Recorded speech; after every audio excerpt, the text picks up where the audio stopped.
Okay, good evening, leaders. I trust you had a wonderful week, and as we get close to the end of the week, we are all doing well. And we are always happy just to meet again and continue learning. So I just want to start first by confirming that we can communicate well. And today we are combining two cohorts, cohort 11 and 12. So we might be meeting some new people today on this platform. So if you can hear me, just show me by thumbs up. If you just show me a thumbs up, I'll know that we are communicating. Yeah, thank you, Mariam. Yeah, thank you, Nolan. Robert, you can see David. Yeah, Frank. Good. I think we are good. I think we're good to go. So we'll have two sessions today. We'll have the first session by one of our alumni, Mr. Gidiomi, and then I'll come in for the second session. We still expect to have a lot of interaction today so that we keep on deepening our network and also just learning from each other, because that's very important to us. So let's pray and then we'll just kick on with the discussions.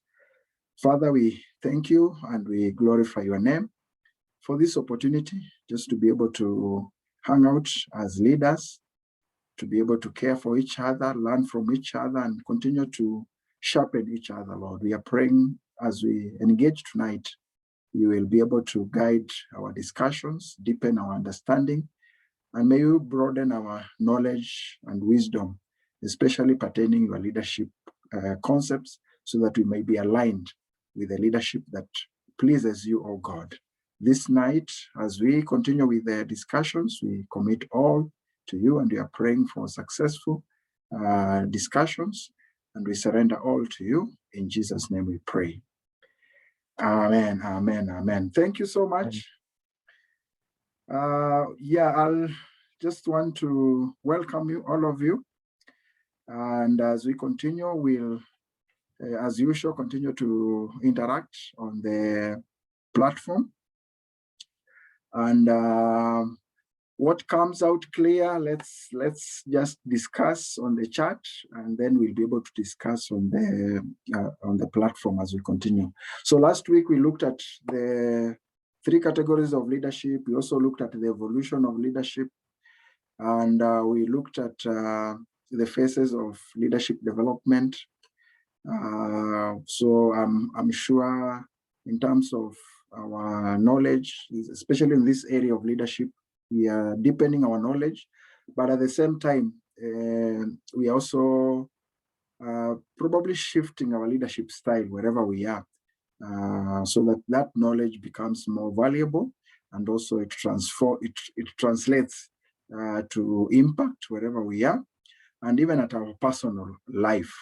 So as we discuss tonight, please feel free to share on the chat whatever comes out clear. Or whatever is your takeaway, we'll be pausing in between just to be able to read through. Otherwise, as we get to the lesson, I have just a brief challenge that I want to share. And this challenge will come also with with a prize. We'll give a book for the person who will be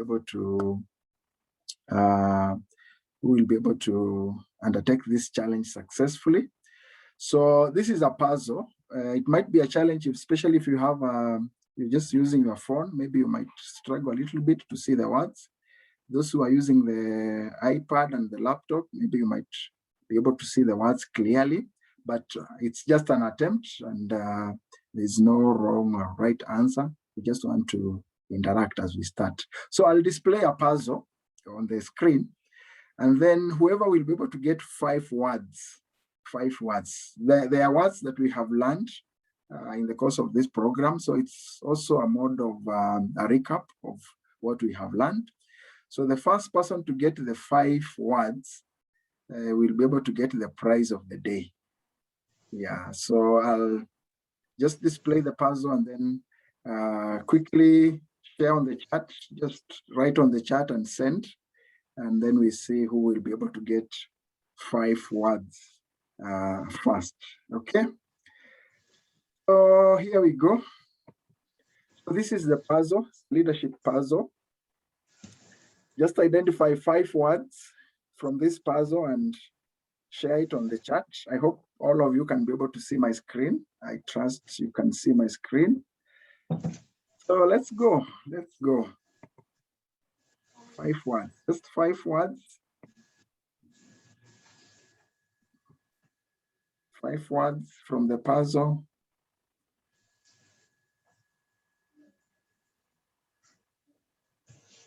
Maybe we'll also do some timing so that we are also, okay, so I can see Robert Gitahi, already you have 2. Mariam, you have 1. Yeah, so let's see.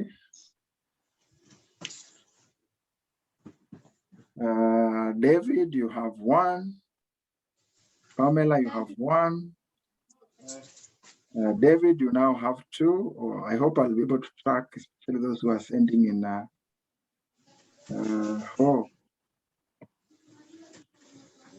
Let me see. Wow.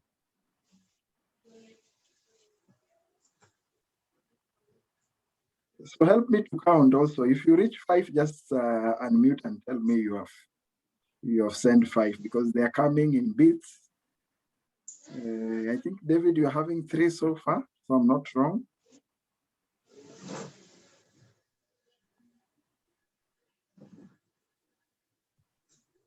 So if you get 5, just unmute, please, because they are coming in bits. Nolan, you have how many? Can see competency. Okay.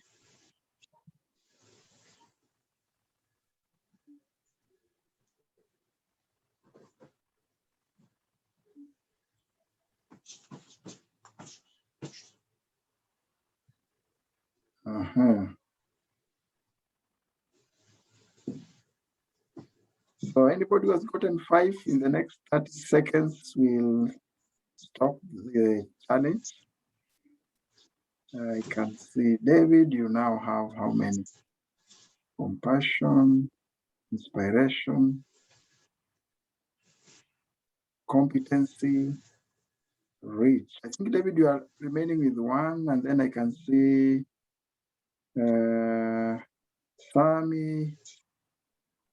Sami, you have how many? Let's see.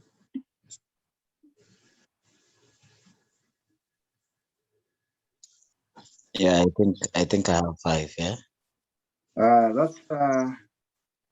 That's David. That's Sami. I have passion, compassion. Okay, Yeah. Sami, you can read them out. I have passion, compassion, inspiration, competency, and reach. Wow. Oh. Someone else also has 5, but I think Sami was. I got 5. Oh, that's David? Yes. Okay. So maybe we'll just have to go with the person who read. Okay, fine. Who got it first? Then that's fine. But that's good. Okay. Thank you so much, all of you.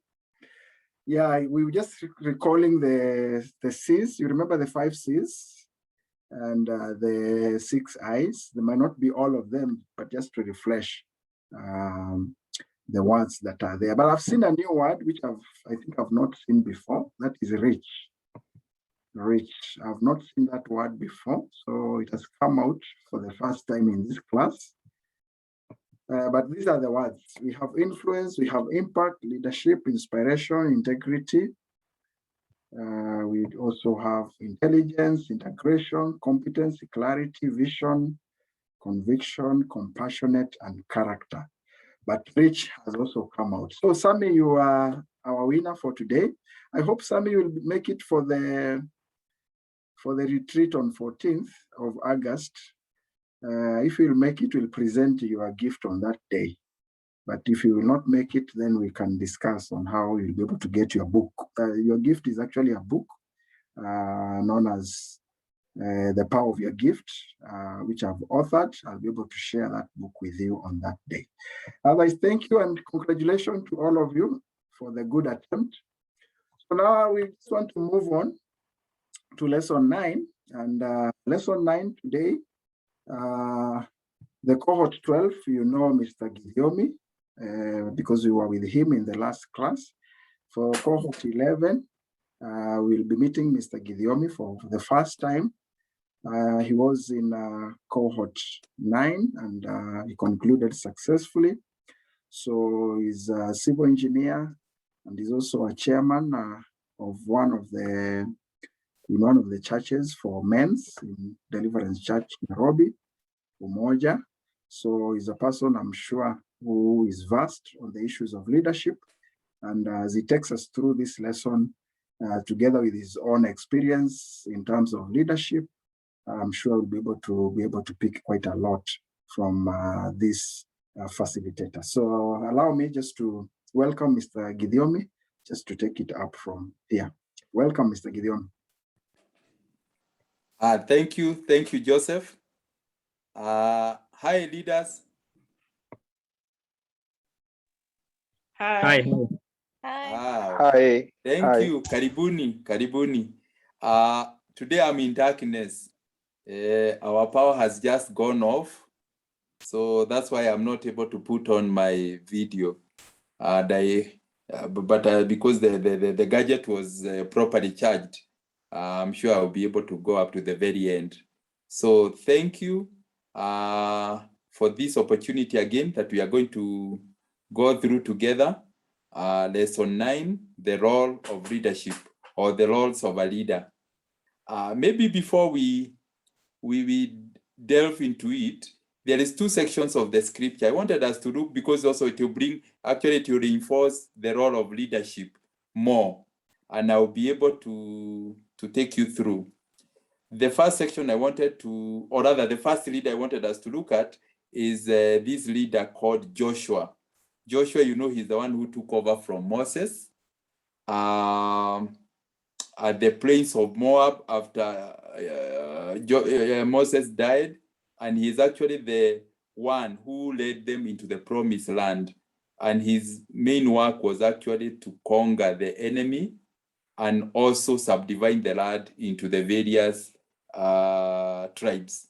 Then the second leader will look, just 2 verses, is also Nehemiah. So the first one I wanted us to look at Joshua is Joshua 17. What happened is that after Joshua had actually conquered and given all these tribes their portions, something happened, like it always happens even here in Kenya, that when one of your tribesmen or somebody who is close to me goes into leadership, the people who come from our village or the people from our tribe will say, our man is now the boss, so we'll get some goodies.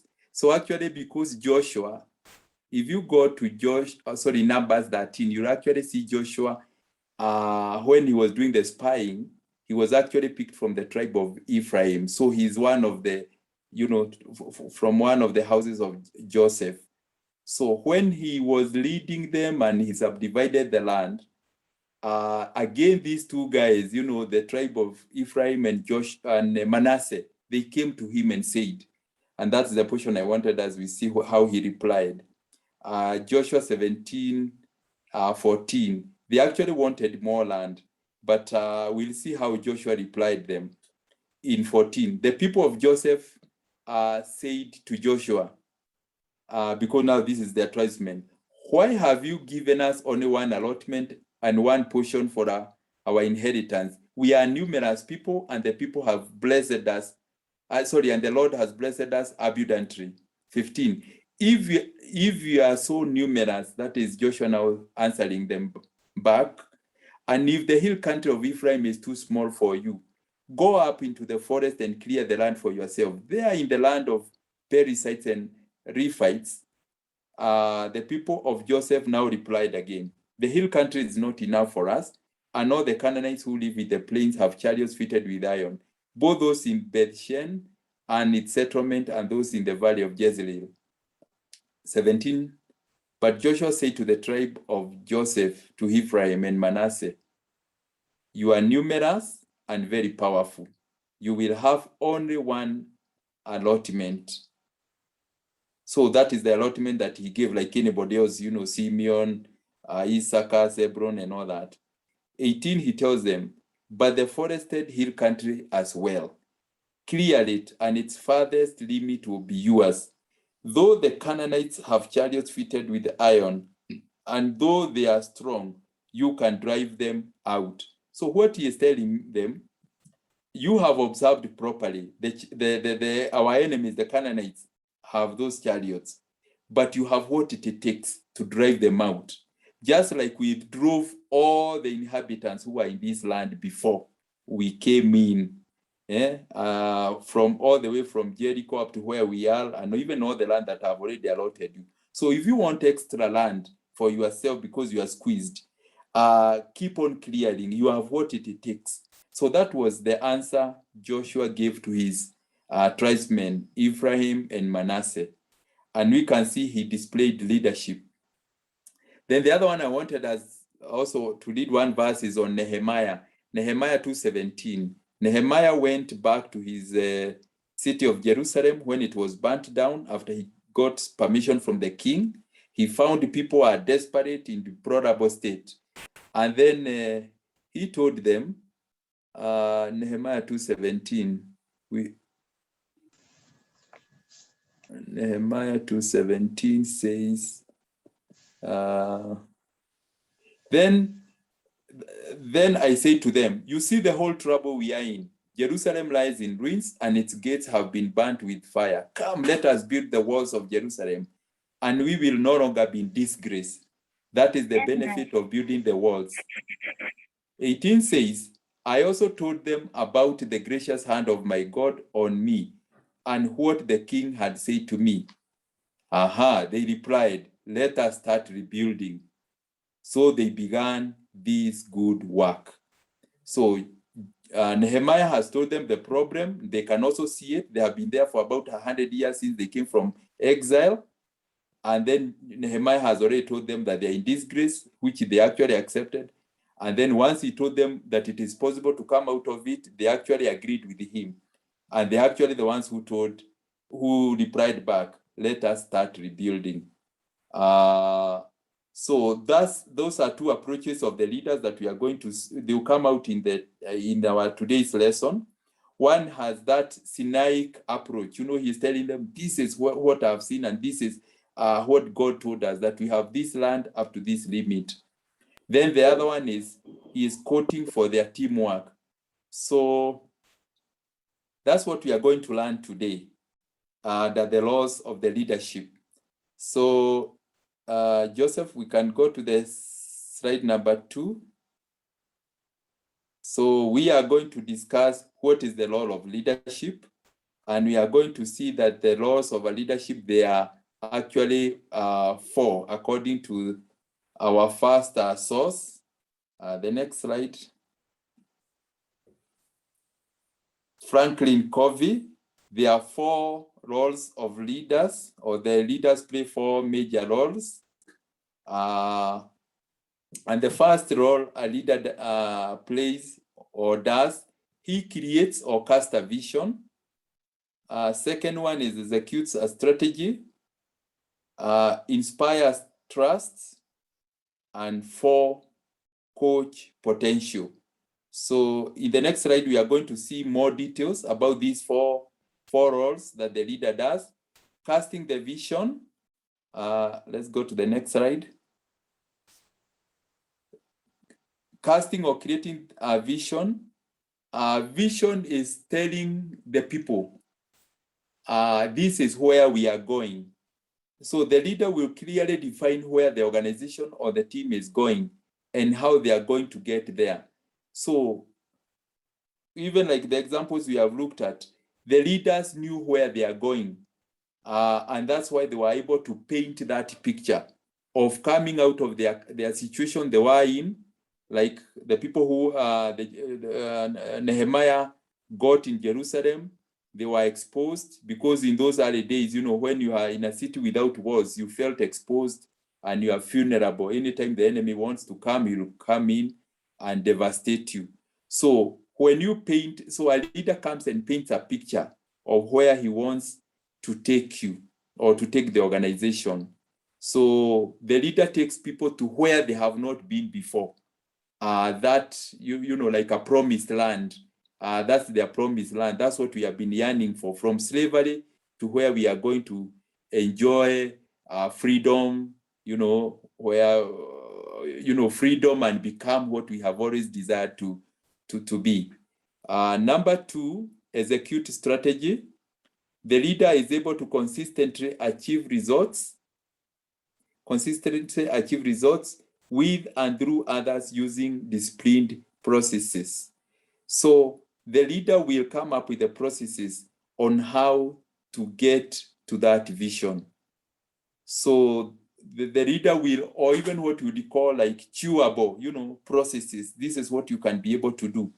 Like when we are using the teamwork approach, the people will be able to agree. How much can we be able to do? How much can we be able to achieve? So you work with them so that they can actually set their own goals or set their own standards and how much they can be able to do. So this leader will come up with processes, how to get there. Number 3, inspire trust. Be the credible leaders others choose to follow, one with both character and competence. Mark the word choose to follow. So your followers are not coerced. The followers, they will choose to follow because they can actually see the benefit of where you are taking them. So what they are buying from you is the vision that their things are going to become better. And they can actually, they have not been where you have painted the picture they are going.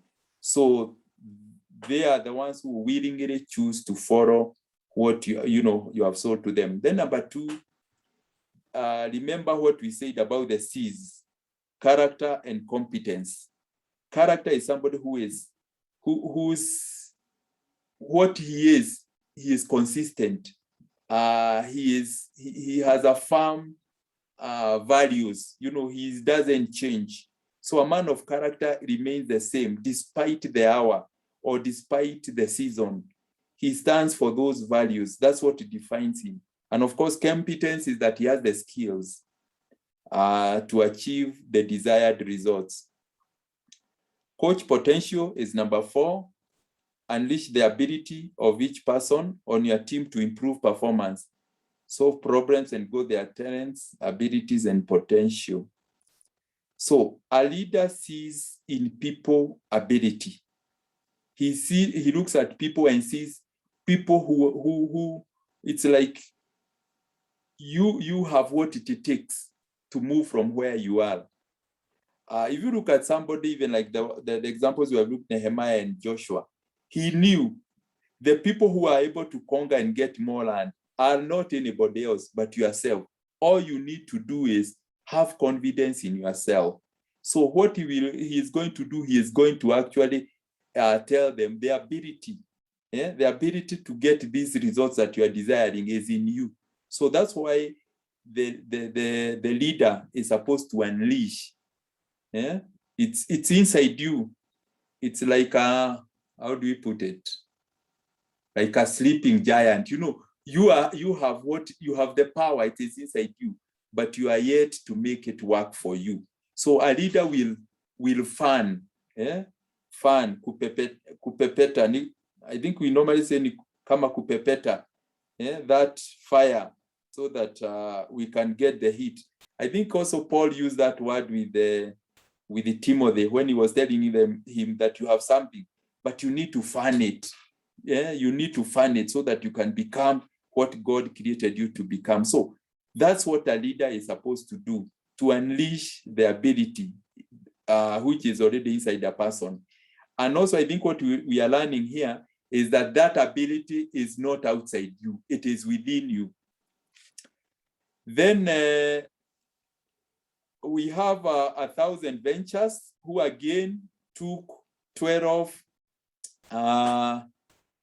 roles of a leader and grouped them into 3 categories. So the first one was by Franklin Covey. This one now is by the 1,000 Ventures. These 12 roles of a corporate leader are listed there, but they are grouped into 3. The first group is visioning and leading the way. Second one is empowering and energizing. Third one is encouraging teamwork. Number 1, what the leader will do at the visioning, he will create an inspiring vision and shared values. So that's what the leader will sell or will market to the followers. Then he will lead the change, lead by example, and demonstrate confidence. So the leader will be always at the front, telling them this is where we are going. This is how our life will change. This is what we can become. Remember also what the lesson in our earlier lesson, people are yearning for a change everywhere, even in our country. Whenever we look at situations that we find ourselves in leadership, things like corruption, if we ask, we all say, we want a change in this thing. We don't want this corruption. So we all want a change. But when now we ask, or rather all of us are asked, who will lead this change? We remember the example that was given or shown to us. Our hands will be down. So, but a leader is one now who will step in and say, I am going to lead this change, and it is possible. So a leader will always be at the front. Now, at the category number 2, empowering and energizing, the leader will inspire and energize people, empower them, communicate openly. He will make sure that everybody understands where we are going, the benefits. Anybody with a question, that question will be answered. And corporate leaders, or one of the greatest leaders we have, they always communicate very freely and very, very, very clearly. The communication is very clear. There is no ambiguity or there is no gray areas. And they are good listeners. They give support and help, because sometimes also it's possible to be so consumed with the, with the vision that you don't care about people. So they give even support and help where necessary. Number 3, encouraging teamwork. They involve everyone using the team approach. As we say, this is one of the approaches where you involve everybody and they become part of it or part of the results. There is also the other one, that Sinaic approach, where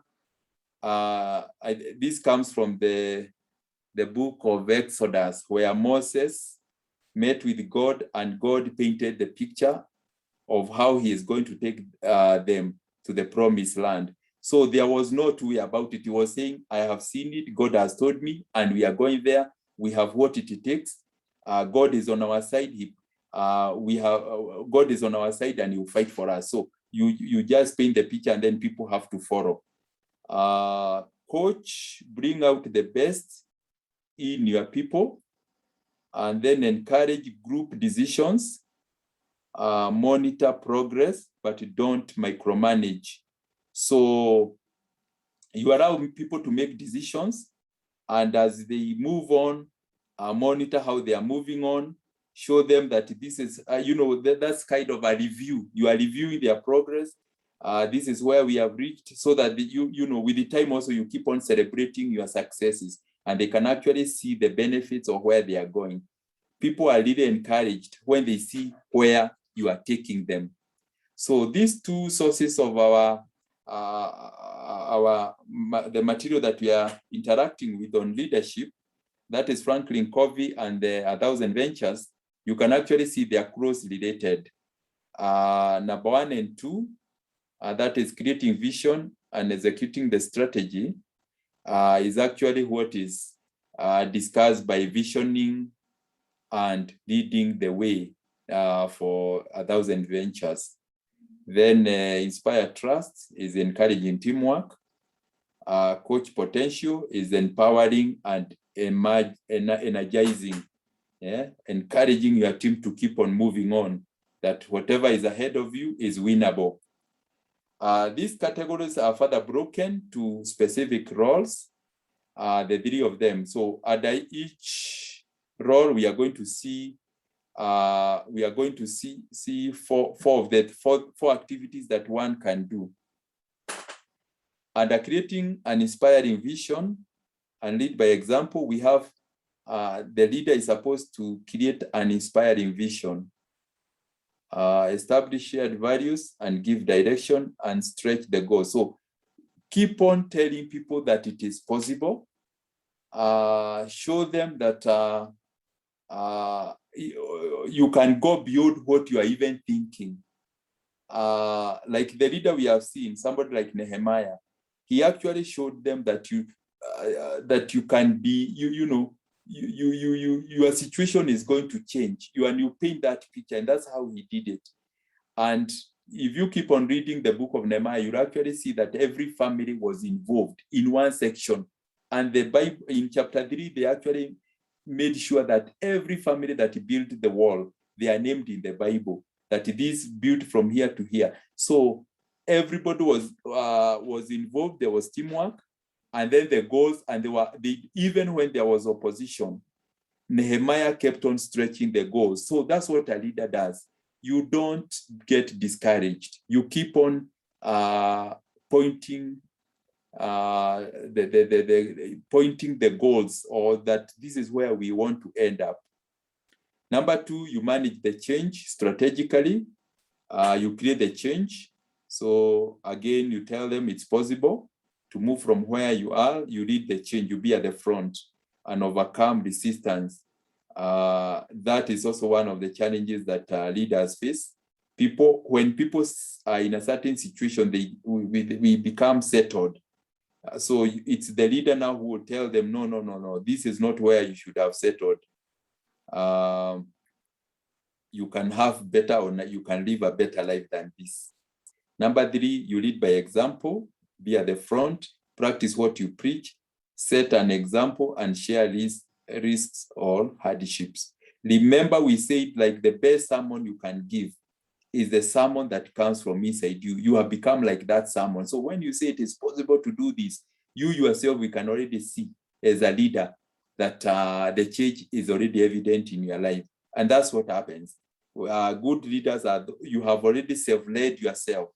That was the lesson we did last week. You are leading self-leadership. And we learned that in self-leadership, you have self-confidence, self-belief, and self-efficacy. You do things and you are at the front. You are already speaking to your people that this thing, I'm telling you, it is possible. Demonstrate confidence, win respect and trust without quoting popularity. Please note that word, quoting popularity. The reason, like in our politics, we have sometimes a big problem is because the focus of popularity is self. It is not the people. That is the difference. If people start praising you, putting you at the center of it, then you will start losing it, because you will not be focused on your vision. When they say that it is you, no. You are actually selling a vision that is supposed to go beyond you. So avoid quoting popularity can actually miss a vision, because they will start focusing on an individual, on a personality, instead of focusing on the bigger picture or where you are taking them. Thank you. So under creating an inspiring vision led by example, in the Bible, we are told, or the word of God states, where there is no vision, people perish. When there is no prophetic vision, the people cast off restraint. Where there is no vision, the people are uncontrolled. Where people are not shown what to do, or where they are going, or that it is possible, there is that kind of like what we have seen in Nehemiah's time. People are unrestrained, and people live with desperation. They are not, they are like their efforts or their way of seeing things, their vision, where their eyes are looking at, is uncontrolled. Everybody is thinking differently. As the Bible is saying, they are uncontrolled. Their energies are not harnessed. They are not together. The very essence of leadership is that you have to have a vision. It got to be a vision you articulate clearly and forcefully on every occasion. That was the quote by Hesberg. The task of the leader is to get his people from where they are to where they have not been. Henry Kissinger. I think that is very clear. You are taking to people where they have not been, the promised land, from slavery to the promised land, from a life of desperation to a secure place. Number 2, empower, inspire, and energize people. A leader, one of the laws of a leader is you are supposed to be enthusiastic. Enthusiastic is show interest. Even as you speak, the body language you show that you can actually see. It's like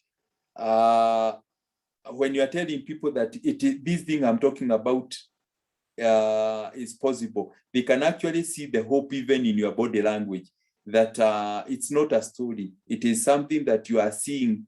It's like you are going those many years to come, inspiring them, energizing them, so that as they start seeing it, they will feel encouraged and getting inspired. I'm trying to imagine somebody like Martin Luther, when he was speaking to those the blacks those many years ago. You could actually see the interest, the enthusiasm in him, that a day is coming. We will not always be like this. So he's actually painting even in his face. And also, as the followers hear that it is possible, they get energized. And so that's what will keep the followers coming back to you and listening to you, and even now working with you to see that whatever you are saying will come to happen. So number 2, the leader will empower people, delegate authority. Do not, hold it to yourself. Number 3, communicate openly and honestly, give clear guidelines, set clear expectations. Empathize, be willing to discuss and solve problems. Listen with understanding, support, and help. Note the word empathize. Empathize is where, if somebody, let's say, like this word is given like when you are counseling somebody is in a problem. The difference between sympathize and empathize is that in empathize, you remain where you are in your firm position, but you throw in a hand to that candidate, to that follower, and you are like actually telling him where I am is firm, and you can come here and enjoy the firm foundation that I'm standing on. So when Nehemiah now is speaking to the people, he's telling them this disgrace that we are in, it's possible to bring it to an end. So you remain in that firm foundation that you are already seeing, but you don't go down there to where they are and start saying, and that's now the sympathize. Look at how these people did. Look at how the Babylonians did. They did this. They burnt our walls. You don't go back to that state. You actually remain on the firm foundation, giving a solution that we can go back to a firm foundation with a secure wall. That's the please note that word, empathize, not sympathize. Let's go on. Number 3, build and lead a team. Use team approach. Facilitate cooperation. Involve everyone. Trust your team, and to rely on their judgment. So we said you can either have the teamwork, or you can use the other approach, the Sinaic approach. Number 2, bring out the best in your people. Have common touch with them. Coach and provide effective feedback. So be with them throughout this journey. Do not like put them aside. Walk with them. Evaluate their progress with them, and they will feel encouraged and they'll keep on moving on. Number 3, permit group decisions. Help your team reach better decisions.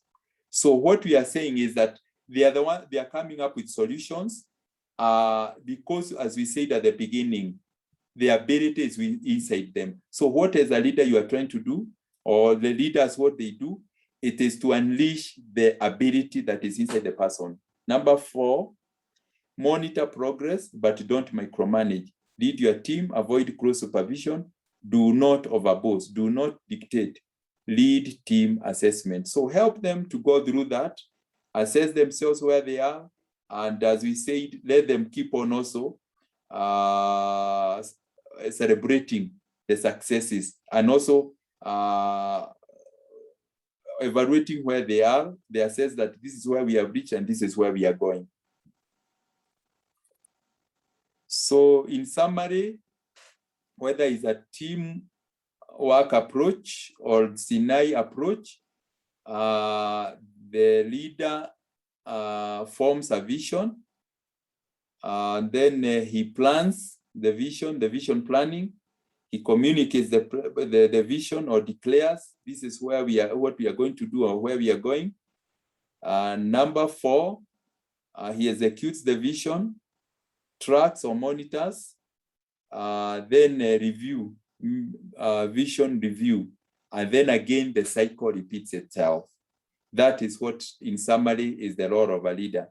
And then for a 360 all-round leader, he leads in all directions. This leader will lead downwards, where he will, those are the people working under him or her, and he will do this by influencing and mentorship to those below him or her. Those, the one above him or her, maybe that's the boss. He will be a good follower in terms of competence, in terms of being sold to the vision of the company or the organization. So he will lead by being, he's totally sold out to that vision. Then on the sides, the lateral leadership, these are the peers, the people who are in the group or in the same level, by inspiring them and showing them that, yeah, it's possible. It's possible. Those are the people who are in the same category or the same rank with him or her. That's the same one summarized, that you lead, you self-lead yourself, you lead in the laterally, you lead upwards, and you lead downwards. It's the same thing. And remember what we talked about the self-leadership last week. It's very, very important that you lead yourself, because unless you lead yourself, you cannot lead others. The famous quote by Nelson Mandela, "Until I change myself, I could not change others." It remains even today. Until you yourself, you have seen where you want to take the people, or you have seen Canaan, you cannot be able to take people to Canaan. In summary, leaders cast vision, inspire trust and hope, influence and impact positive change. I think we have seen that. Inspiration leaders plan with the head, but lead with the heart. They appeal to people's hearts more than their minds. They influence through servant heart leadership. Remember the quote that people don't care how much you know. You may come up with a very good plan, but if they don't see care, they don't see care in what you are doing, that you have their interest at heart, you care for them, that your heart connects with them. That's why you are feeding it. People will not care, even if how eloquent you are. So we have this famous also quote that a leader has his heart in the cloud or in the sky, but the feet are on the ground. So we are supposed to connect with the people all the time. We have seen that with Nehemiah. When Nehemiah went through and came to the people, he actually told them, see what state we are in. And the people felt, because he could actually see that this guy has our interest at heart. So the moment people buy, or rather you connect in the heart, people will will walk with you and they will actually follow you. As we end, this is what John C. Maxwell quotes. This is one of our greatest leaders, current one, who is alive, who is reminding us that effective leaders know that you first have to touch people's hearts before you ask them for a hand. This is the law of connection. People connect with you once they understand and they see that you have connected with their heart, what they are feeling and where you are taking. After that, people have no problem in giving you their strength, their mind, their energy, frontiering to come and work. The people will not have any problem with that. So let's remember that quote. Keep on reminding ourselves that that's what people want. You connect with them. So these weeks or this lessons leadership challenge, as a leader, what leadership roles are you playing to influence positive change in the society to create a better world? Just think of where we are or where you are in our homes, the bigger family, the neighborhood, the church, and or even at our workplace, and then we can answer this question. Out of the laws that we have discussed today, which ones are we playing to influence positive change? Which ones are we not, so that we can work on what we are not? That will be our leadership challenge, because for sure we know there is a gap and we require to fit into this gap. The call for leadership is there, just like in Nehemiah's time. So it's our opportunity today to fit in and paint that picture to the people that we are with. I would wish to end there. Thank you very much. Asante. Thank you so much, Mr. Peter Gidiomi, for the very precise presentation. I'm sure he has connected with our hearts as we were just following the discussions. So leaders, I will wish we pause for 10 minutes and we discuss what has come out very well in this lesson. This is a very, very important lesson, and guided by the leadership challenge that the presenter has shared, we can look at— Thank you.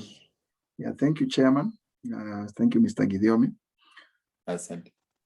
So we can look at the roles and try to gauge where we are at personal level. I know we'll be in a group setup, but just discuss at a personal level about those roles. Where are we in terms maybe of a personal leadership or even corporate leadership, just from whatever perspective you may want to look at it.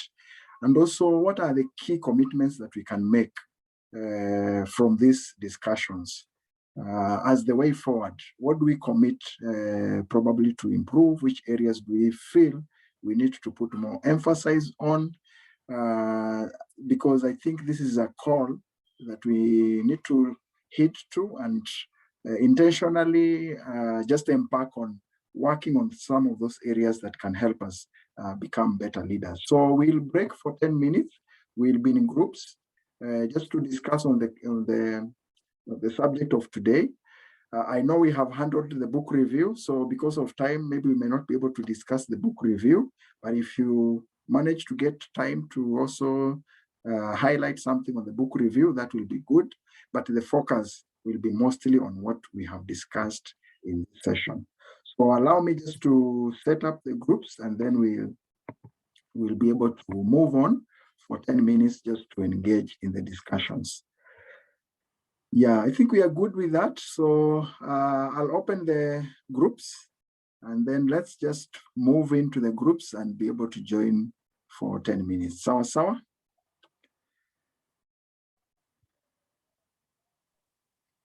Yes, we'll do that. Okay, thank you, Pamela.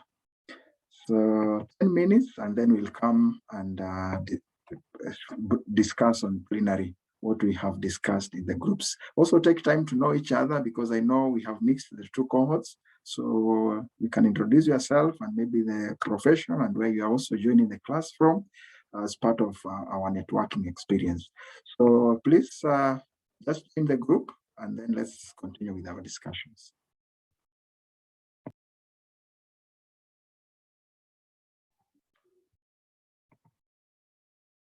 Okay, so welcome back, everyone. So we straight away go to the discussion so that we can be able to manage the remaining time well. So room one, we had Mary, Nolan, and Robert. So group one, you can go first and share your discussion, just a brief.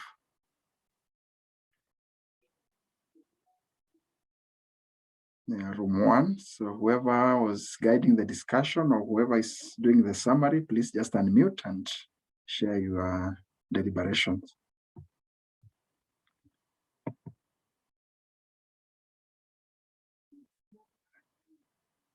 That's Nolan, Robert, or Mary. Okay, yes. Mary was not there, so we were with Robert and our guest today. Yeah, thank you. Peter Diomi, but still we just share. We didn't share that much, but what we got is what we are going to talk about. Yeah, so we're talking about of what we have learned and how our leadership has been manifested in our various career life, or rather various field of work. And what came out is that when it comes to vision, almost all of us had, or rather have, a clear vision of what we are doing and how we are doing it. But now empowering is what was the main thing, that we are not really good at that, just to empower and also to be able to energize and encourage those that are with us in the field. And then there was also that of teamwork, especially when it comes to our member Robert, and he was saying that in their work,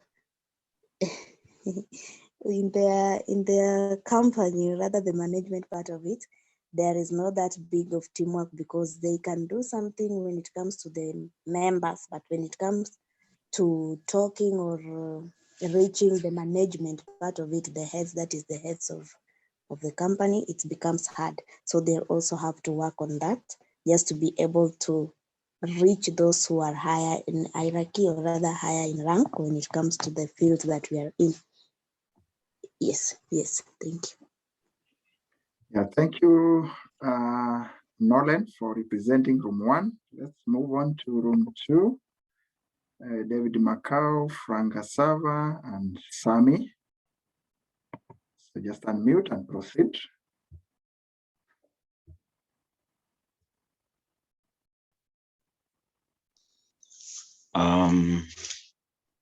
Good evening. Yeah, good evening. Good evening, sir. So we talked about the roles of a leader, and we talked about a few points, just to name them, then I'll expound on them later. We talked about having a vision as a leader, having being able to train your team as a leader, having a strategy, how to achieve, the encouraging part, inspiring part of a leader, and being able to empathize, empower, energize, and even how to delegate. So one, about the vision. So you have to have a vision. So if at all you have to have a vision of what you want to achieve as a team. And after that, you have to make a strategy, have a strategy on how you're going to achieve this vision.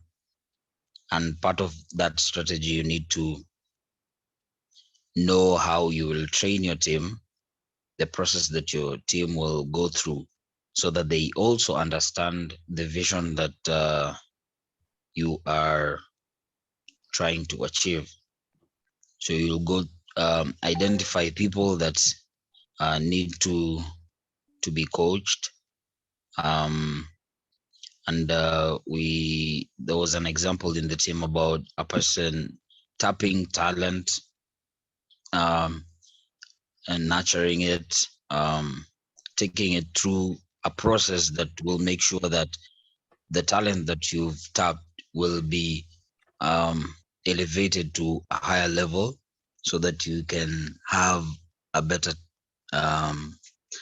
team, so that will help you now to achieve your goal. Now, through the process of training and the process of achieving your goal, you need to be at the front line, encourage the people that you're leading, and show them which way to go. You need to encourage and inspire them. You need to be present and take ownership, empower to bring out the best out of the team members. Something we also noted is that you need to be on the ground. You need to be someone who is present during the team activities, during the different tasks, just so that you know the ups and downs that the team members are going through. And through that, now you will be able to empathize with them during the downs, and also celebrate with them during the ups. It is like a form of question during empowering and energizing. An issue came up, like a question came up about delegating, that a leader may be afraid to delegate, and so delegation may be done cautiously, maybe because you're not sure how your team members are going to own your vision. Somehow our time, we were cut short because we were somehow trying to discuss about it. My take on this, and maybe the team members can add on it. We have, sorry? Yeah, just proceed. Okay. Yes, we have leaders that are very afraid to delegate work because maybe they think they are like perfectionists when it comes to the tasks that they are doing. So even at the workplace, you realize the supervisor will not delegate some type of work because maybe they don't trust you. So delegation is done very cautiously. My take is, if you're a leader and you're afraid of delegating, you need to take more time training your team members. You need to take time, identify those people that can take up, that are quick learners or even slow learners, those people who are quick to grasp the technical part of maybe a task or the other part of the task, and show them how work is supposed to be done. Now, once you create that trust in your team members, you give them that opportunity for them to even grow, and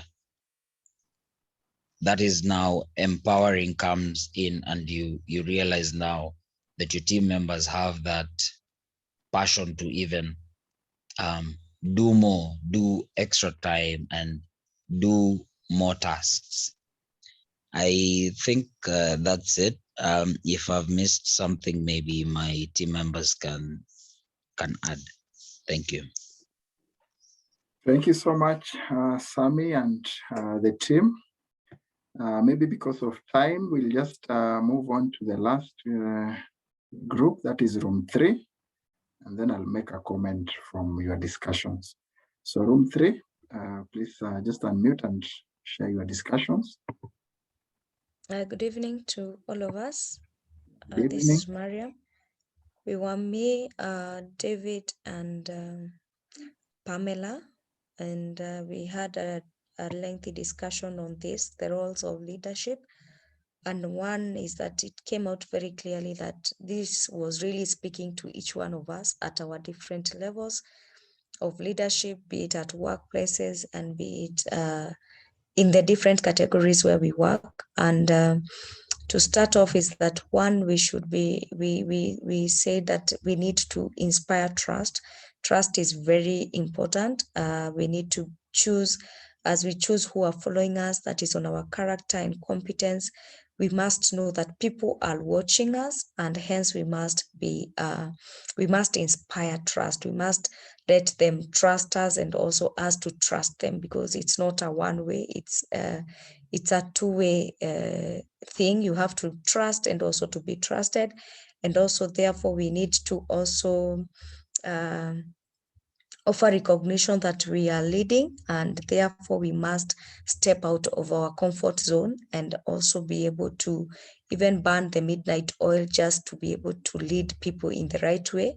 We need also the issue of being empathetic and being strong came out clearly, that as leaders, we need to really stand in for the rest, for the others, and to lead them and keep encouraging them. Despite how it may look like it's tough, we need to really stand with them, be willing to discuss, solve issues with them, and also to be understanding and listening.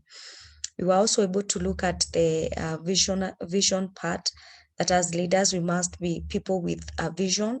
We must be able to create vision, and we must be ready to take the people where they have not been.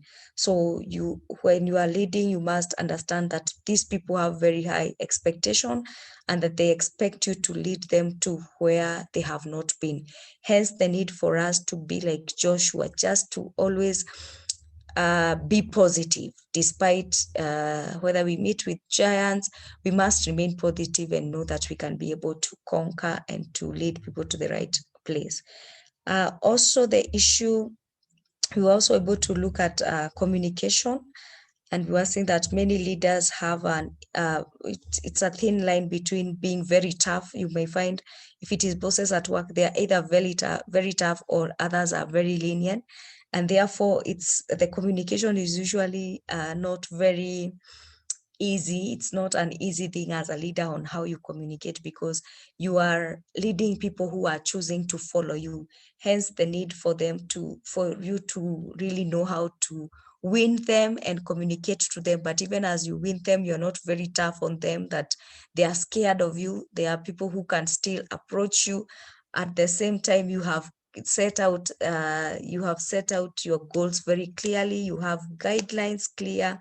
You are open and honest. I think it's not usually very easy to really be open and honest with someone, and at the same time allowed to lead them. Sometimes they feel you are either very tough on them, or sometimes you overlook some things and you are too lenient on them, and then it becomes an issue again. If you are not strict, okay, it's good to be both. You have to strike a balance, because if you are not open and you are not honest with them, at the end of the day, they will blame you when things don't work, or when you don't achieve, when you don't set clear goals. People don't know where they are going. People don't know what is expected of them. You will be frustrated. The people you are leading also will be frustrated. So there is need to really strike a balance as a leader. Be very categorical and clear on what you are expecting, and then that will bring now the emphasis. Yeah, you'll be able to discuss with them show them the direction, lead them well, and also be willing to discuss the issues, support them, give them a listening ear, it will be easier. But if the goals are not well set, sometimes as leaders, you tend many times to take a back seat when things don't work. But as leaders, we must always take the lead, be ready to read, and be ready to set the goals clear and where you want to take these people. At least with that, they will be able to really follow you. I think that's what you are able to discuss, and also to be able to be a self-leader. Lead yourself first, then you'll be able to lead others. Thank you. Thank you, Mariam, for guiding and representing the group. So I think we can appreciate these are very important discussions, which we need to really reflect on, even beyond this slotted time for the class. From your discussion, it's coming out very clear. Team formation and empowerment is key, because how far you plan your vision, how far you plan to go determines also how grounded you need to be. Yeah, if I'm planning to have a long-term, a long vision, I'm planning to have a vision that will impact globally, then it tells me that I really need to invest a lot of time when it comes to team formation and also empowerment. I'll give an example of Global Leadership Network. When we started, it was just one person facilitating all the sessions. But because we really want this thing to go far, we deliberately, intentionally had to invest so much in terms of equipping people, and not just equipping them to serve where they are, but also to be able to take up the mantle of facilitation. And as we are speaking today, we have a team of many facilitators, people who are able to run with the program at different places and different times. And I think this is, it might look like a slow process, but it's the most important process. It's the most challenging task of team formation, but yet is the most crucial task that we have to deliberately invest in. And I think we shouldn't be discouraged when you form a team and some leave, some stay. For us, in every cohort, we always say we are aiming for one person who will probably be grounded to what we are doing. But it ends up maybe sometimes even all the team, you have a team of 8 and all the 8, they are sold out to what we are doing and we're able to run with them. So I think we shouldn't be discouraged when we form a team and some along the way, they don't move with us. We should appreciate even this gradual growth that we are experiencing. When we started the cohort 1, we had 3 participants, and we took some time with the 3 participants, and along the way, 2 of them dropped and 1 of them was left, and the one that was left was my wife. So she had no choice, she had to stick around with me, and we have continued to stick together, and now you can see the team has really grown. So it's very gradual, but the better, as will be much grounded. I think an issue came in about delegating. Remember, we talked about styles of leadership and also maturity level. So maybe we may need to just reflect on that. We talked about the styles, like there's the telling style, selling, there's participative, there is also the delegation, or delegating style, and that works at the maturity, where the maturity level is quite high. So these lessons are also interconnecting. Sometimes you will need to go back. Like today, we are laying ground for the next sessions because we'll be talking about the power of vision. So we are just preparing so that we can be able to engage on that. We'll talk about empowerment or mentorship later on. So we just laid the ground, but later on we'll be able to get into more details on those, on what we are discussing today. From Mariam and the team, you talked about when do we balance having a soft heart and having a hard heart. And I'm using the word hard heart in quotes, because when you're talking about empathizing or to empathize, that is important. Having your ground, but also at the same time being in a position where you're able to identify with the person. Look at the case of Jesus. You could see different scenarios and how he reacted on all those scenarios. One of the best scenarios is at the temple. That was a case that he had to react in a very, very harsh way, but it required that he had to put his foot on the ground and to be able to take that decisive action and step. So it's the same issue with the leaders. One of the things that I've really learned to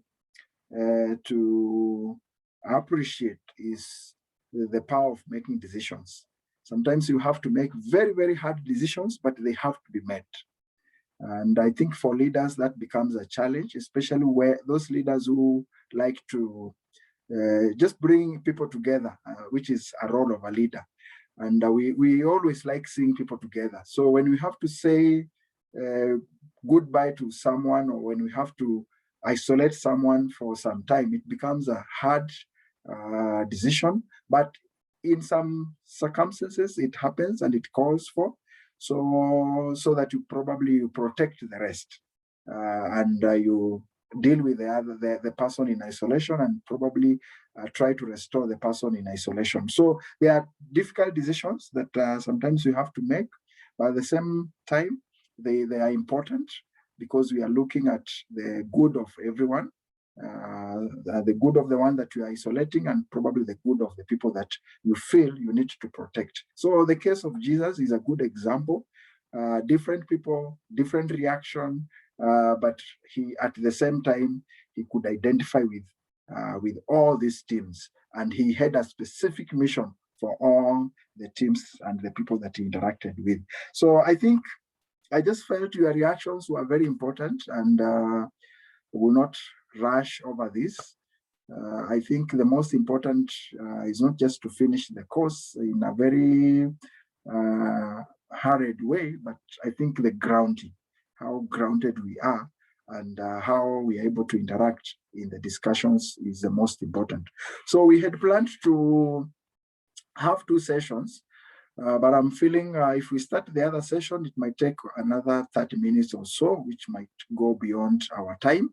So I'll want us to pause here for today and take a deep breath over the week, over the remaining part of the sessions, just to be able to think about some of these issues. We require us to really isolate ourselves and think about them critically, so that we see where are we and how well do we need to move on, especially when it comes to issue of a personal vision.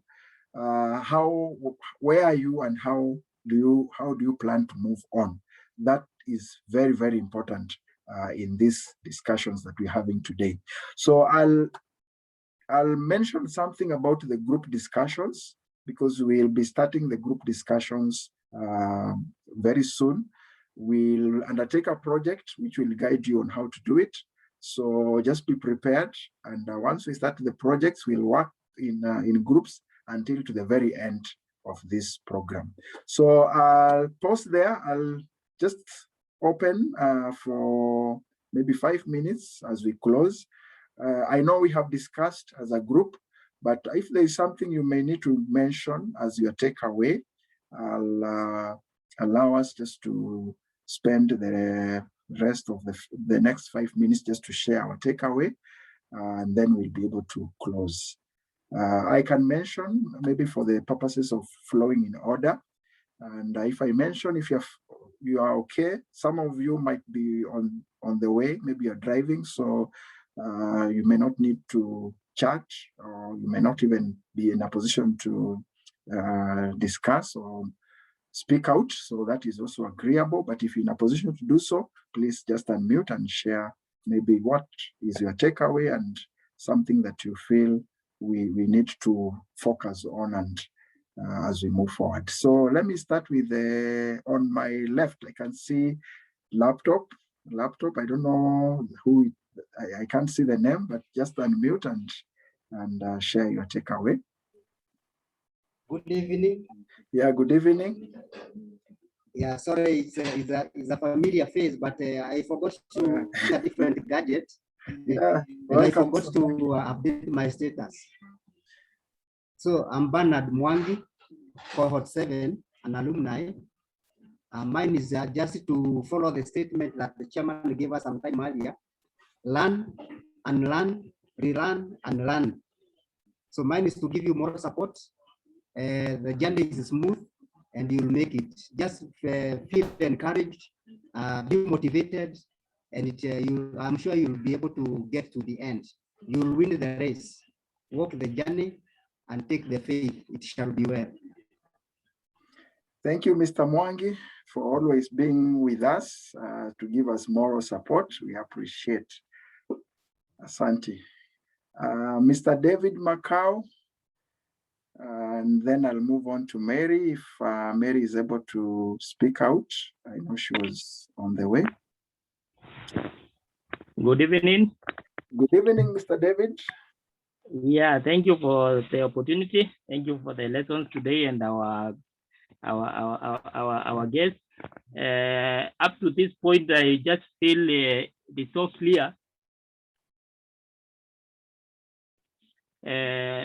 Taking position as a leader, starting with the vision, up to even training the people that you have. It came out so clearly, even in the roles of our leader. And I just feel doing good in this class. I'm in cohort 11, and I just feel good. We are doing good. Thank you. Thank you, Mr. David Macau. Yeah, Mary, are you able to communicate? If not, if you can. Yeah, thank you, Mary. You please proceed, Mary. It has been a very interactive class for me, and quite an eye opener. It's like when it comes to the kind of leaders we have and their character and how they present themselves when we are in a group, and how you get to know them individually. Actually, it's for my organization, you tend to get someone from an individual level, but when you come into a group, like you're working with two different people. It has been quite a great class, and I'm looking forward to completing the course, and I see how it's going to give me the challenge as an introvert, as I had earlier said, and also lead me forward. Thank you, Mary. Yeah, thank you. We appreciate. Let me move on to Richard and then David Okello. Richard, if you're able to make a comment. If not, David Okello. Oh, yes. Richard, please proceed. See, you have unmuted. Okay, I'm sorry I was late today. I have not learned so much, but I thank God because group talk was so nice. I could understand at least some few things from the group leaders, the people who represented the group. But I must say, I'm beginning to know and to realize where we are in terms of leadership, where we are and where we are. Because I think my eyes are beginning to be more open.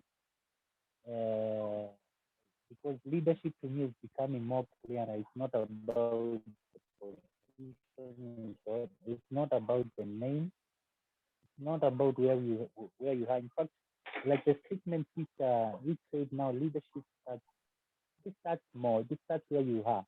But no wonder you find a young child giving leadership to some other children, even without knowing what is leadership. But you find a child is just giving leadership, giving direction. So I'm beginning to see and understand better. Leadership is a call. Leadership is also about the attitude. Leadership it's not about position. And I can now see where we are today. I can see clearly why things are the way they are in the corporate world, in the leadership, especially when I look at our government, the mess we are in today. And I was trying to think about the positions, the people who have been given positions of leadership since the Kenyatta, those people who have been given good names and positions, some very uneducated, and you find somebody who's in a position, people who are doing those work are different guys, the ones now we are calling cartels, and they could do things in their own direction. So I think we need leadership. We need more leadership. We need more servant leadership.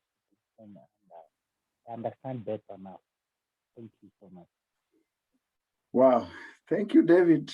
Thank you for that's so intrinsic, so passionate comment. Richard, sorry. David Okello.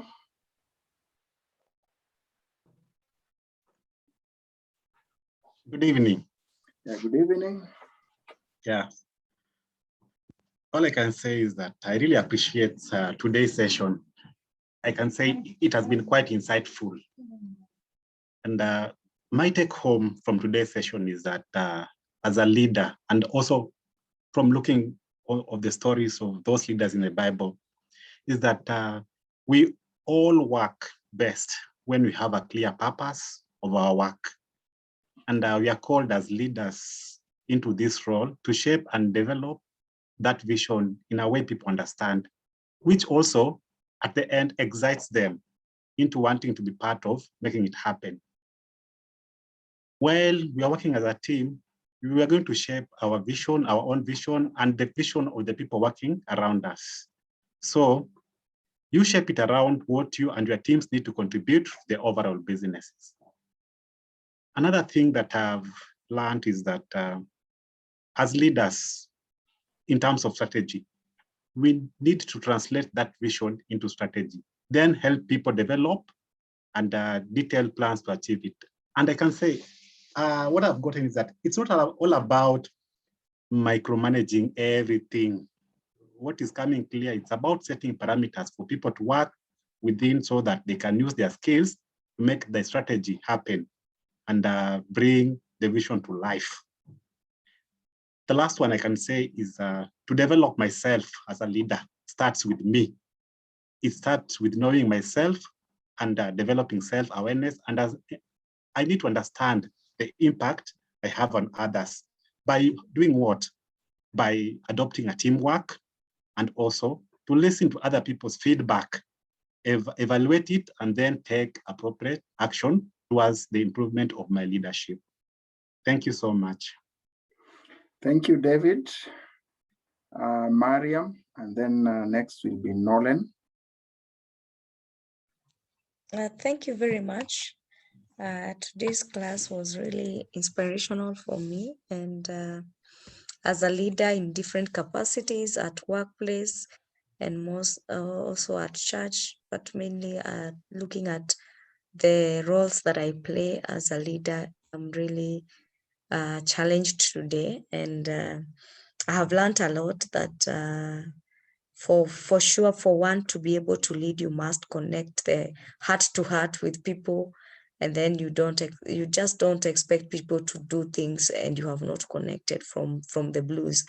So I have learned that I have to really touch people's heart before even I can really start asking for so many things from them, just to connect with people first, get to understand them, and then you can be able to read them easily.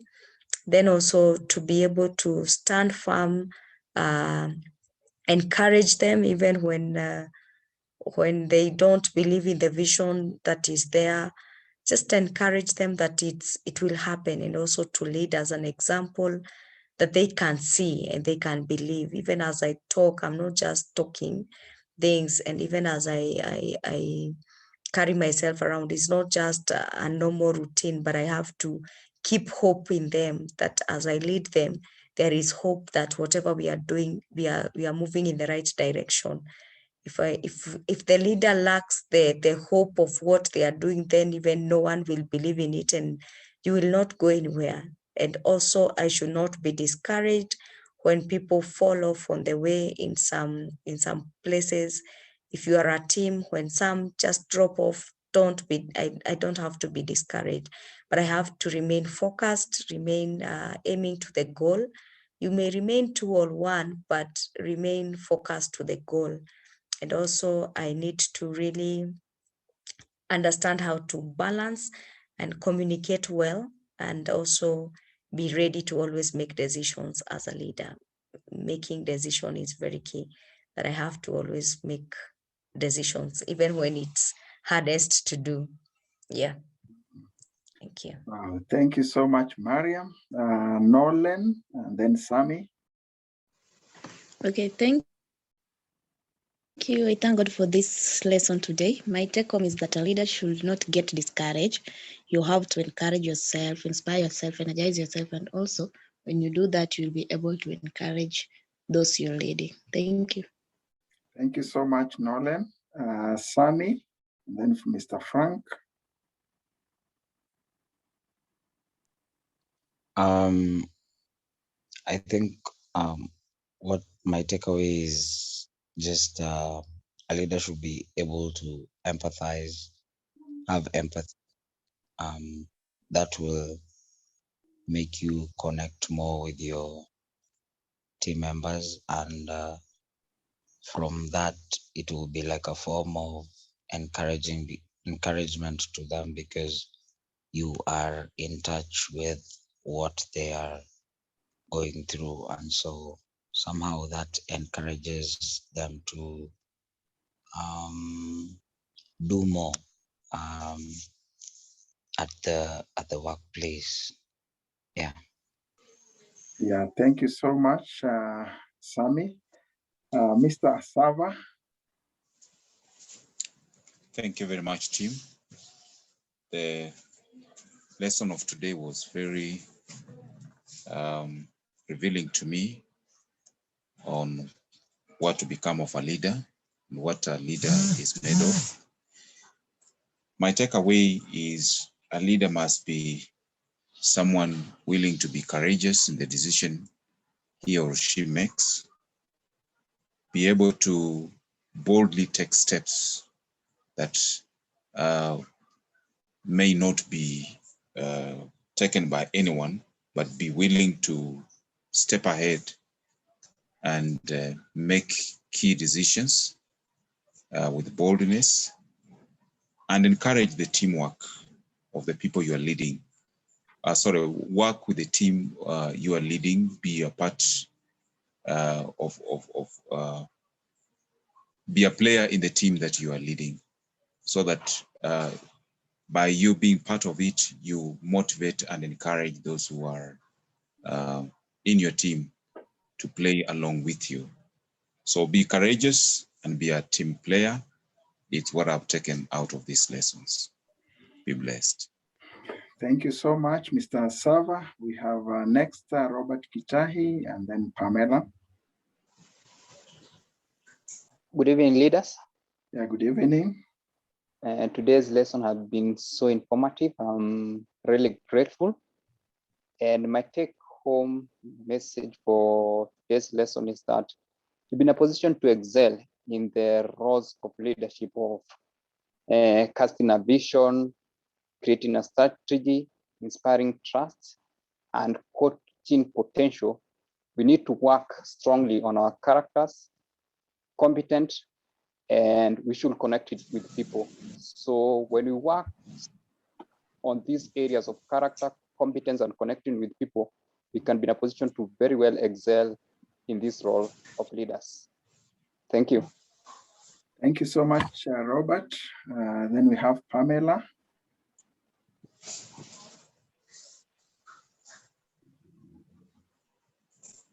Okay, thank you very much. Good evening, leaders. Good evening.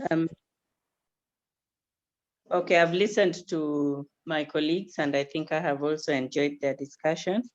I've learned more from what they have discussed, but my take home would be, okay, first of all, I also want to appreciate the lesson giver or the teacher for today. I think that lesson was very interesting, apart from being informative and incisive.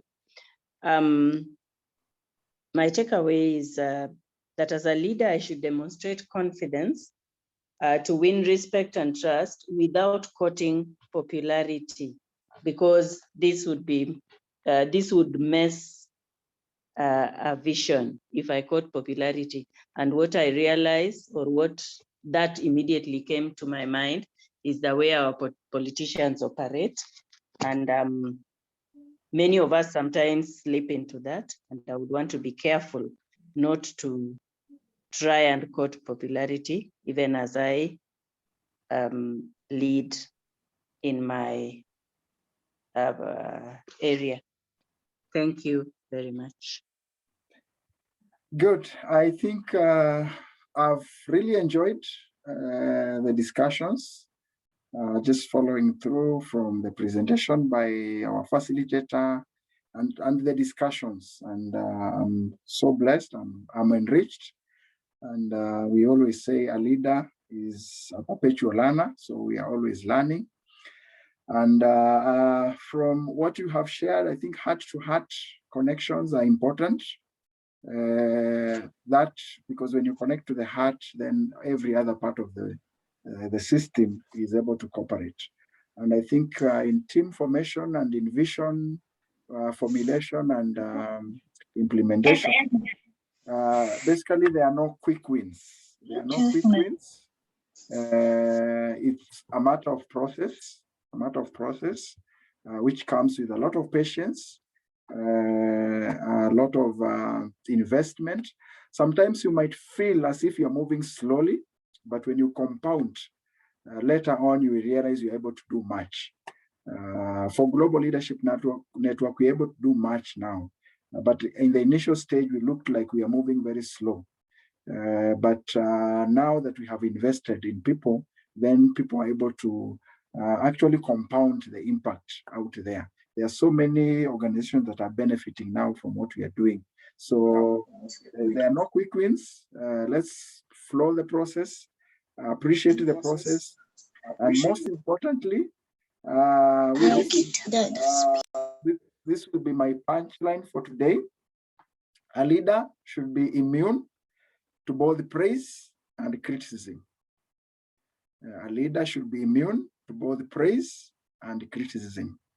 So whether people criticize you or whether people praise you, let's remain with our eyes on the ball. We should remain always focused so that at the end of it all, as we said from the beginning of this class, that to us, we are working towards one audience only, and that audience is our God. So, and that will be the final person who will either praise us or otherwise. So I think let's be immune to that, to both praise and to both criticism, so that we remain focused on the vision, we remain focused on the strategy, and we also remain focused in building trust and coaching the potential around us. Otherwise, thank you so much. I just want to remind you, on Saturday, we are having an event which will be online. The facilitator who was with us today will also be one of the discussants on Saturday. We'll be discussing on how to transform or to drive transformative change in a VUCA world, in a very dynamic world, in a unpredictable world. How do we maintain that momentum of driving change? So that will be the discussion on Saturday. So let's sign up and prepare to be there. And then I remind you also we are having a retreat on 14th of August. This will be a physical meeting in Nairobi. So if you're still interested, please sign up so that we can be able to incorporate you in the plans. Otherwise, thank you so much. Let's keep on with the keyword for the buzzword in our discussions or in our sessions, which is resilience. Let's keep on with the resilience. Even if sometimes the environment might not be friendly, sometimes you might be in a very challenging time. I remember today there are two people who are traveling, but they were listening through as they journeyed. So sometimes there might be, especially when you get to the project proposal, we might be a bit pressed, a bit stretched, and we'll need all of us to remain resilient so that we are able to get to the top of the mountain. Thank you so much, and I want to wish you a blessed night.